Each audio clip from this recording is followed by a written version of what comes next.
Pipeline surveillance operations have intensified across the Niger Delta region as authorities deploy new technology and community partnerships to combat crude oil theft and illegal refining.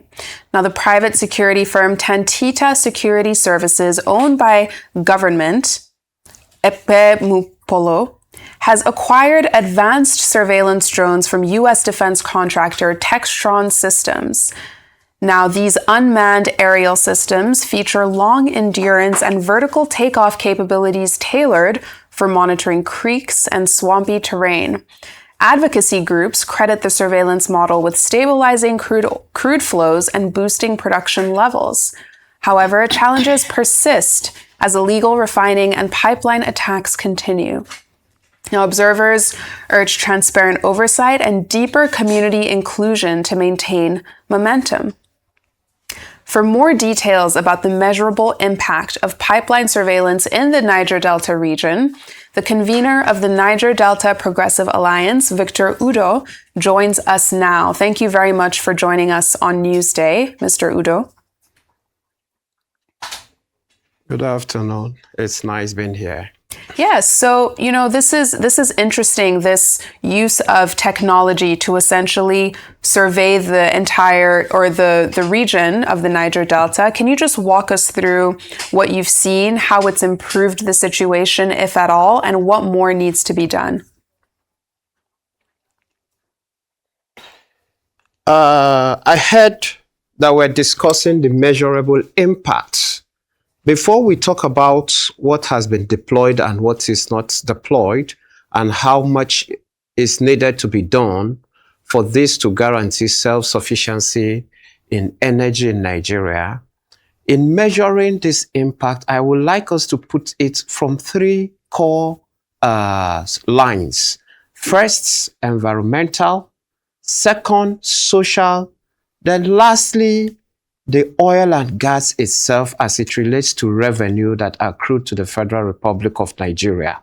While I said environmental first is because the Niger Delta had suffered a lot of degradation as a consequence of exploration, but it became so terribly bad as a consequence of pipeline vandalism and other criminal activities in the region. And the engagement of third party on the issue relating to pipeline surveillance has opened up the opportunity for the surveillance, has opened up opportunity for vandalism to be brought to almost zero level, has opened up opportunity that the environment is no more degraded, because the lesser vandalism you have, the lesser environmental challenges you're going to have as a consequence of degradation. That is why I started from the environment. The environment is the most important because we will come and go and we will leave the land for our children, and our children will leave it for our unborn children. It therefore means that anything that we do that help us preserve the ecosystem and is working is something that we should be very, very, very happy about. Pipeline surveillance, by the way it is structured, and by the way it has been able to address the issue of vandalism in the Niger Delta, has brought a measurable impact on the environment. In that, in recent years, we can beat our chest in the region and said there are lesser environmental degradation. And in some instances, except the one that is as a consequence of tear and wear or major accidental occurrence, but the human action and inaction or interference that had hitherto caused spill, that had hitherto caused environmental degradation, that had hitherto destroyed the environment because of illegal refining, through the pipeline surveillance, it has been taken care of significantly. Then I come to the social. Governance is a social contract between the people and the leadership, and the government, if you will want. That is why proponent of democracy, that is a government of the people, by the people, and for the people.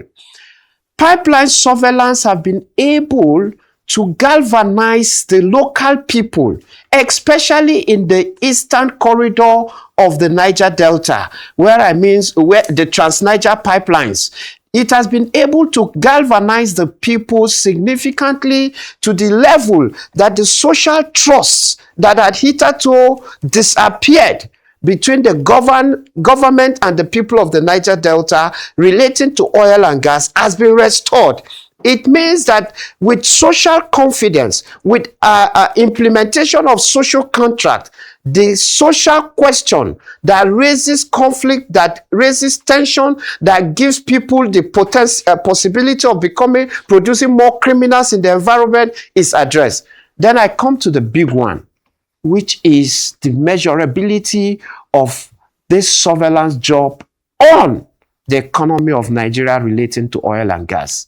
I want to take us through a short joining that before pipeline surveillance becomes so pronounced 3-4 years ago, let me be specific, in 2022, Nigeria was doing 1.1 million barrels. I remember very well there were times where most of the billboard you see in the Niger Delta was about stop oil theft. 500,000 barrels is being lost to oil theft. Through pipeline surveillance, this issue has been reduced to almost zero level thefts. And it therefore means that when we produce oil from the oil wells, it goes to the terminal for either export, and it can also travel to the local refinery. What does that mean? That is where we begin to get 1.5 million barrels per day. That is when we began to get 1.8 million barrels per day, including condensate. It implies that the economic benefit supersede, outgrow the original intent of just stopping spillage. The economic benefit to the Niger Delta people means that the more revenue of oil we get, more 13% goes to the states for infrastructural development through the state government. That is why when you go to some states in the last 4 years, 5 years, you will notice that infrastructural development have become so significant. The more oil output we get, the more the 3% that the PIA says should go to the host community goes. That is the direct benefit to the Niger Delta people. To the Nigerian states, it can guarantee that there will be money for its budgetary implementation. This year's budget is pegged at 1.84 million barrels per day. We're already doing 1.8 million barrels by last year, November, and by this year, January, if I'm very correct. It shows that the budgetary expectation will be met. Then, lastly, globally today, we are not ignorant of what is going on.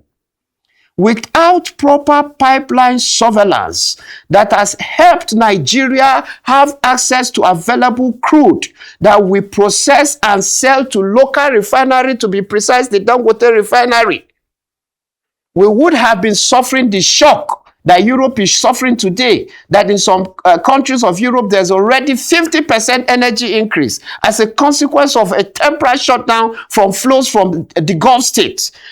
Pipeline surveillance that has resulted in Nigeria's ability to protect what she produces to the terminal of export and to the terminal of refineries for refining and for domestic consumption.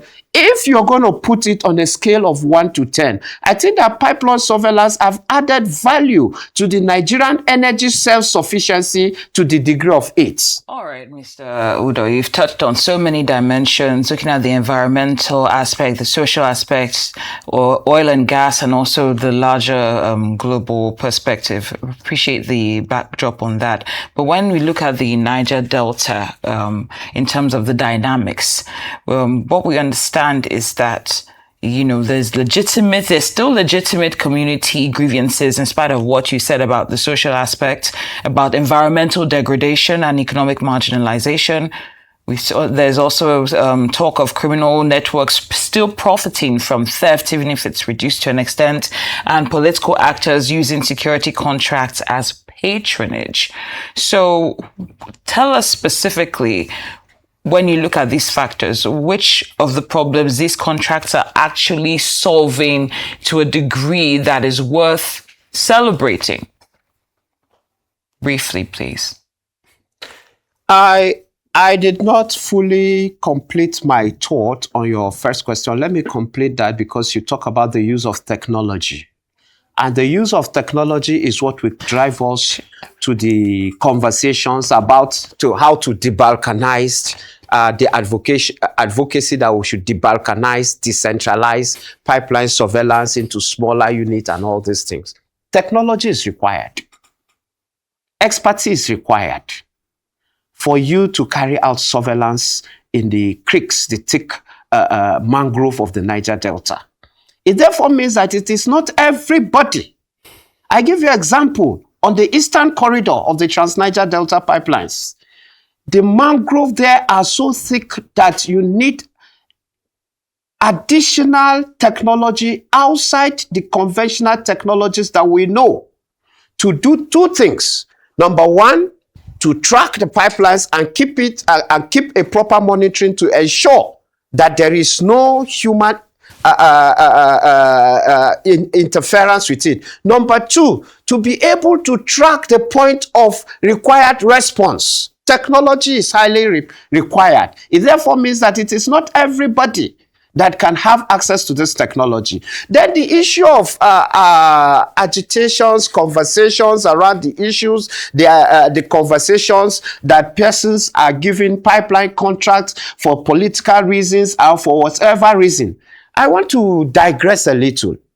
If there is need to construct a road from Ikorobasi town Mr. Udoh, to Edemeya, sorry, you can't digress. We have 1 minute. You can't digress. Please get to... Okay. Okay. What I was trying to say is that expertise is required. And then the engagement of the people is highly expanded. Anybody that tells you that the engagement of the people in the region is not expanded, I think is living in yesterday.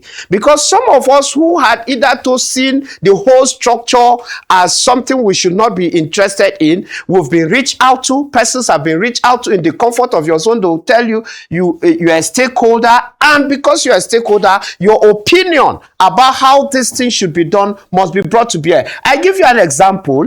Most times at the end of every month, stakeholders meetings are held in Bayelsa, in Rivers, and the thoughts of the people are brought to the table on how best surveillance should be done in their communities, and adjustments are made on this proposition of the people. And it therefore means that the level of inclusivity is significant, and social contract of governance and leadership must be respected, because not everyone has the capacity, the energy, and the strategy to respond to pipeline surveillance. Those who are doing it successfully. We should give them the benefit of the doubt. And for the first time in Nigeria, what is working, we should not stop it. We've run out of time. We should not stop it. I'm afraid we've run out of time, but Victor Udoh, thank you very much for joining us on Newsday to talk about,